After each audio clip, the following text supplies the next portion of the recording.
Swag out there and What's ball. going on, everybody? It's Webster here, the man, the voice, the fragrance, here with the lovely Jessica Starling. Jessica, how are you today?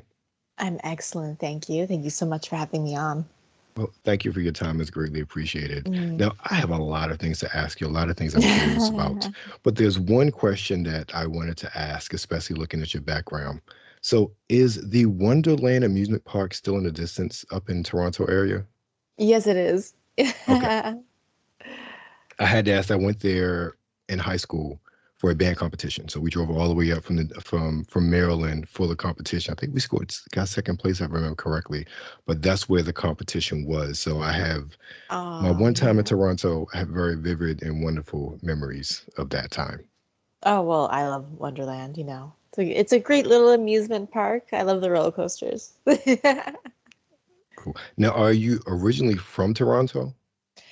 Yeah, pretty much. Yeah, small town outside of Toronto. I was sort of raised, and yeah. Okay. Cool. Cool. Now, I also see that you on Twitch a lot. Particularly, you say you have a knack for horror games. Now, how did that come about? For horror games, yeah. I mean, I feel like I've always liked kind of spooky things. I love horror movies. I just love the horror genre in general.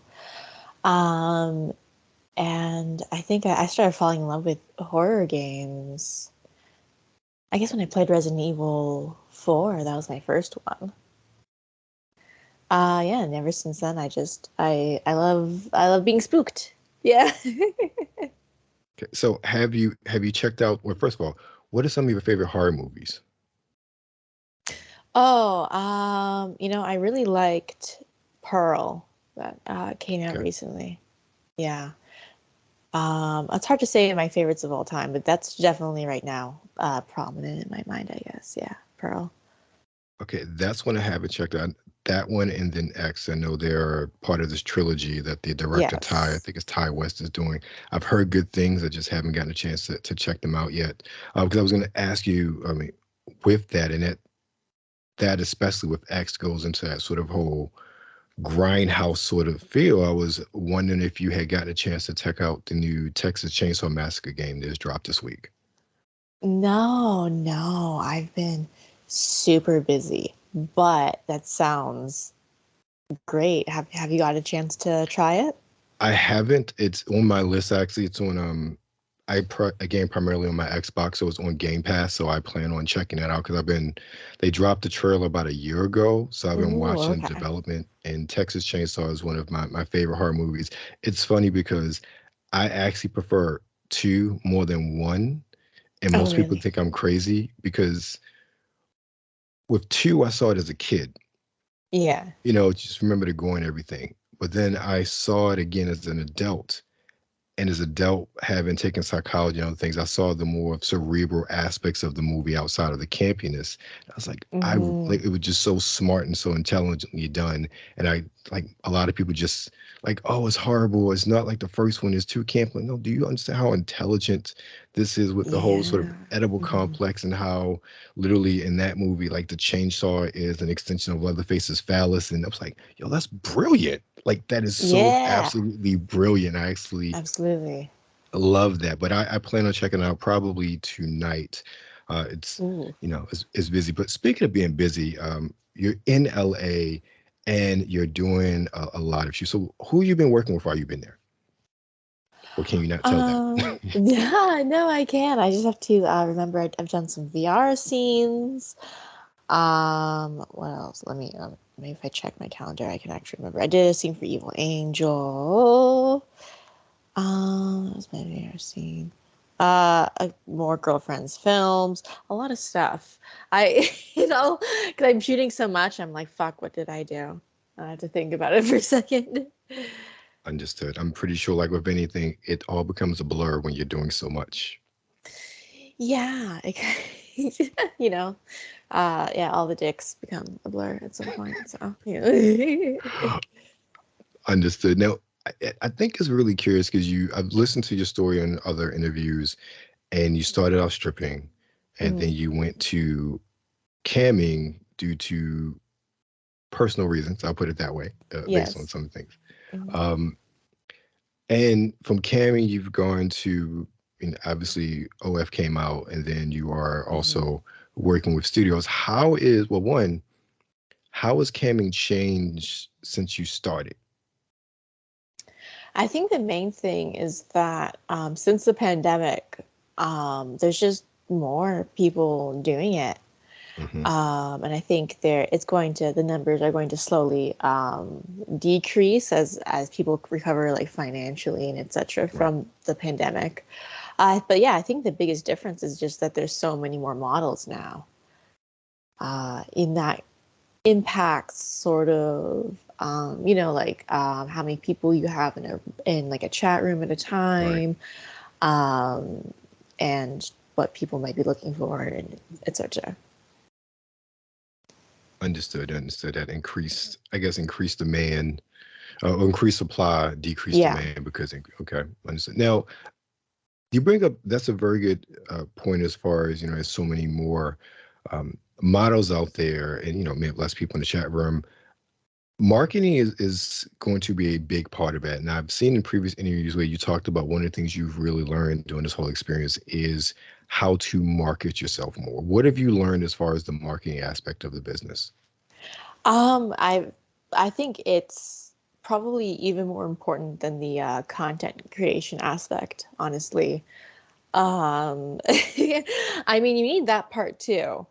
But if no one knows who you are or where to find your content, then that's it really. It doesn't matter how great your content is. So really, marketing is like the one, like number one most important thing, even above the content creation itself. Okay. Now, with you starting to work with more established studios outside of just being well, you're always an independent contractor, but just, producing your own content, For sure. do you see that as being, I guess, an avenue to further market yourself to drive people to your, creator owned and produced content? Oh, absolutely. Absolutely. Yeah, I mean, all these companies are going to have a much larger marketing budget than I probably ever will. And they already have, established fan bases and stuff like that. So I'm just, you know, getting myself in front of more people. Understood. Now, I want to jump back to gaming real quick because I have another thing in my notes that I thought was Hmm. very interesting, something I want to talk to you about. You Hmm. also stated in an interview that you were very much into role-playing games. Yes. So, what are some of your favorite? Well, I haven't had any time to play it, but I'm very excited to, once I go back home, play Baldur's Gate 3. I've heard nothing but Uh, great things about that. so I am super excited. It reminds me of like the original Dragon Age game. Um, so I'm so excited to get into that. But I really love those kinds of RPGs. Very like, I mean, obviously like Elder Scrolls series, Right. Fallout series. Yeah. Stuff like that, definitely. That's awesome. Yeah, it's weird. I've fallen out, not out of love with RPGs, but I've fallen out of time with RPGs lately because it just Mm. takes so much time and a lot of my So much gameplay time. due Yeah. to other life duties. I kind of get in and get out. So I No, for gotta sure. get in where I can. I'm sure someone as busy you are is probably the same sort of thing. Like you get your gaming in when you can. No, for sure. And when I stream on like Twitch and stuff, I'm kind of like, I get to play games and do things that are productive. I found the cheat code sort of thing. But it's still different. But yeah, it's like I really love games that you have to put a lot of time into. Because I really love interacting with like a well-crafted world like that. And I really Mhm. love completing games, like finding all of like the everything and getting all the unlockables and stuff like that. But that takes a lot of time. No, understood. Yeah, it takes a whole Yeah. lot of time. So Hmm. I also saw that you are very much a fan of anime. Are you watching? Well, like, what are some of your favorite animes of all time? I don't think I'm like super knowledgeable about anime, but definitely my favorite one of all time is probably Evangelion. That is Yeah. my favorite. I is I used to have a humongous wall scroll of Shinji Ikari and Unit 01 in college. Yeah. That is literally like there are a few comfort animes I have. That's one of them. Hmm. Yeah. Especially, I always love the ending because I always say, "This is how you know they were smoking crack or LSD or something when they got to the end of that series." It's like Yeah. y'all were having a really good time at that right Yeah, point. yeah, the very end, yeah. And then I've seen all the movies recently too, so it kind of tries to wrap everything up. The Yes, newest movie, yeah. yeah, that's great. Now, speaking of anime, I did see that you were very interested in hentai. Have you gotten a chance to kind of work things out and do some things over there yet? Not yet, but I hope so soon because Okay. I that hentai and parasited like dream companies to work for me. Yeah. I saw, I guess, some of their freebies, and on one hand, it's like, okay, this is kind of cheesy, but on the other hand, I'm like the artistry, I'm looking at the camera angles, No, I'm for looking at sure. how, like, it was really beautiful to watch. With Yeah. some of them, it's like, man, this is really engaging.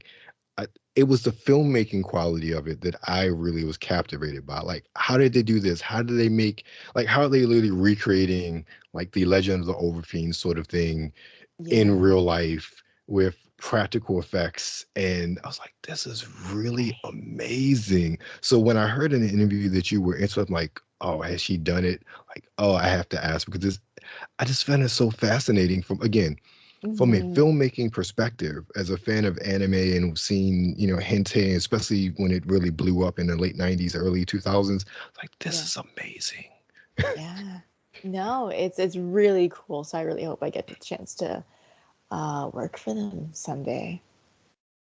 Okay, well, I hope so too. I would love to see it. I would, Mm. one of the Yeah. things I like about, it's like your content, your present, you bring a quirkiness to it, and I enjoy that. Nah, thank you. It's very interesting. And this is acting regardless if it's an adult or whatnot. There are times when people phone it in, people kind of just there, or people put on Mhm. a character.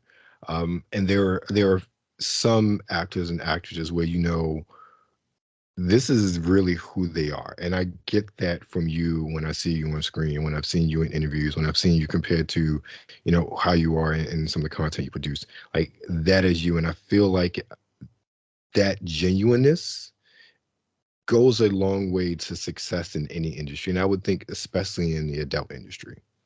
Well, thank you so much for that. Yeah, I think so too, because obviously you kind of reel people in with like the goodies, and Mhm. and then but they stick around because they're like, oh, actually, you're like cool, and that's how you like make connections with like your audience and your fans and stuff like that. I think is by being a little bit not like all the way vulnerable because like healthy boundaries and stuff like that, Right, exactly. but just like a little bit vulnerable, a little bit genuine, and that's how you get people who are like really like your fan because they like who you are and not just like, oh, she has some nice titties. Right. And I think that's, and even with being able to have opportunity to have conversation like this, I like really being able to speak to who you really are, and also to show the world, like, look, this is who you are, and it's not just what you can see on screen. This is the woman or what have you that you are. Like, Hmm. this is a real person. And I Absolutely. really appreciate the genuineness. I mean, in general, I've gotten, but especially in this case from you. Like, you're literally like I've seen in every other interview, which is amazing and awesome. Um, Personally speaking. Thank So I you. understand. So you've been in LA for a while. Like, how long have you been in LA right now? Well, I've been here, so this trip is like I think this is like my third week or something. Oh, wow. So yeah, I come out here for a while. So I have a little bit longer, and then I'm gonna go back home to Canada for a few months, and then maybe come back out here to escape the winter. That makes Yeah. sense. Yeah. Or Hmm. just talking with some, I'm out East Coast. So just talking to a colleague, he was saying, yeah, we're due for winter storm. I'm like, don't talk about that. We ain't talking about winter yet. Let's get through the summer yet. Let's get through the Like summer. I Oh do my not, God, yeah. I do not want to think about winter storms and settling snow. So I totally understand of getting away for winter. Hmm. Now, as you've marketed yourself, as you built your name up, going into sort of mainstream studios. I say mainstream because I think the industry is very interesting. Like pretty much they Yeah. established studios, but I think Hmm. that especially with the rise of creator owned content, there's from optics outside looking in, there's more of an even playing field. Did you find that you had studios coming to you because of the rise in popularity, excuse me, not population, popularity of your creator owned content? Yeah, well, firstly, during the beginning of the pandemic, MindGeek, the parent company of like browsers and Reality Kings Mhm. and stuff, reached out to me and my partner at the time, and asked if they could like buy a video from us to put on browsers since they didn't know like when production and all Mhm. that was gonna start again. So I mean, there was that. Hmm. I think as soon as the pandemic started, like like companies like MindGeek really saw the value, and people who make their own content on home because they had to rely on that for a little bit because they didn't know when actual productions were going to start again. We were all kind of in the dark, so yeah.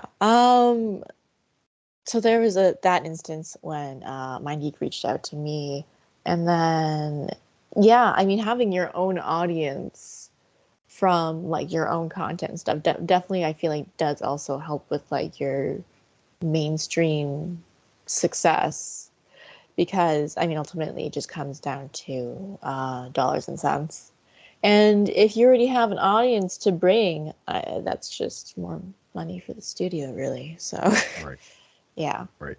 Makes Hmm. sense. Now, one of the things I found absolutely fascinating, and it seems like I don't know if it's the pandemic that did this or just that transition Hmm. where more and more professional grade equipment is available to the average user. I mean, I'm talking on this thing right here, which is Yeah. something that was like I would have never thought this would be here.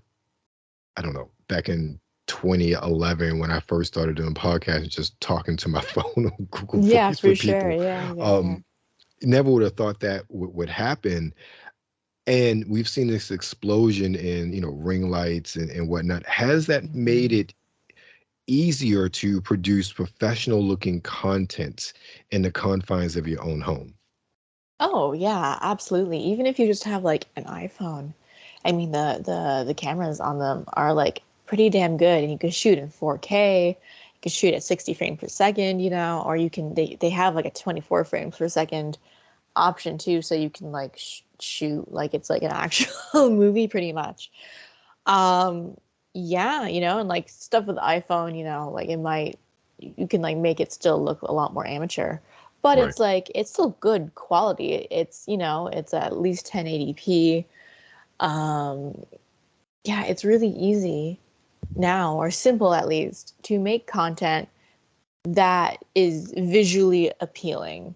You can still like fuck it up, but like it's harder to if you have like a ring light and you just put yourself in the center of the frame of your fucking iPhone and be like, okay, well, Right. it's a lot Exactly. less complicated. Understand? Because I've seen that, and then obviously there's some people who just have a very good knack for putting together content. They have a good Hmm. eye. They are, they know about angles and this and that. Like they see it in their head, and some people kind of just put a phone up, get a couple ring lights, and do what they do, and like Yeah. that's Hmm. cool. Yeah. But there's one of the things that I've even going back. I'm dating myself like the 90s, whatnot. Hmm. Hmm. There's an artistry to it. For sure. And one of the things I like about creative on content is that we're getting back to there are a lot of content creators who are they're thinking about the artistry, they're thinking about camera angles, they're thinking about Hmm. producing good quality content instead of just getting on cam and I'm going to please myself, or I have a guy or lady, and like we're just going to get on the bed and do whatever, and just we're going to put it out there. There's Hmm. a standard of quality I think that a lot of uh, content creators like yourself are really elevating, and Hmm. I like seeing that. If anything, I like it when people respect what they're doing to give their customer quality product. And Absolutely. one of the things that you saw, especially with the pandemic and so many people switching to camming, switching to OnlyFans because of trying to make money, Hmm. there was a lot of crap content out there.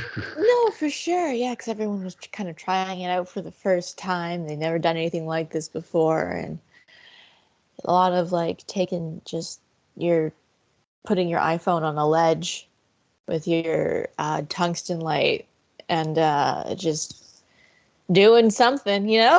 Right. Like, yeah. Exactly. I mean, there is a market for everything. Obviously, people do like more amateur looking things because they might feel more authentic. But yeah. Yeah, no, I understand, and I agree. I just, like I said, I am all about quality, and I Hmm. love it when a creator really understands what their strengths are, what they want it to look like, but also what their brand is. And that is something Absolutely. I can definitely say about you. You Thank definitely understand your strengths. you. Um, you understand who you are, especially on camera. That is something that definitely comes across. Um, Hmm. and also, you know how to present yourself as well. You know about camera angles. You know, and again, a lot of this is trial and error. You've been doing this for a while, so you've had a lot of experimentation. Of I'm course, sure yeah. to figure out Hmm. what works for you. But that's really appreciated by the public at large. I'll say. Well, I'm glad. I'm glad. You know, I put some work into that porn, so you Yes, know. yes, you did. Mhm. Oh boy. So I will leave it there. It's been a wonderful time, Jessica, because I could talk to you for hours, but no, we both got things to do, and you probably got some more business to take care of today. But tell everybody where you can find you. For sure. Well, you can follow me on Twitter. We're gonna call it Twitter still. At Jessica Starling, but the first E is a three, so it is J3 Jessica Starling, if that makes sense. You can also find me on Instagram at Jessica Starling X. Oh, and you can join me on my free OnlyFans page at onlyfans.com/Jessica Starling free. You join my free OnlyFans, you get a free video. Super cool. Yay. Well, thank you, Jessica. Appreciate it. And you will find at least the Twitter and Instagram and below because YouTube doesn't like anything referencing OnlyFans. They will Oh, take you down. No, okay. just the You can, links. Just the yeah, you links. can bleep that part out with the Right. OnlyFans. Oh no, no, Sorry. no. Audio's fine. It's Oh, just the okay, links. Trust me, they just will not the like, links. yeah. Okay, yeah, Even okay. if it's a any links, they're like, oh no, we detect OnlyFans. We're gonna edit this, or we're gonna pause this. Yeah, yeah. They're real. Okay. YouTube is funny. I'll put it that way. Okay. Yeah. But thank you, Jessica. I appreciate your time. I appreciate your energy. And again, you guys remember, stay tuned. We have a whole lot of quality interviews coming soon.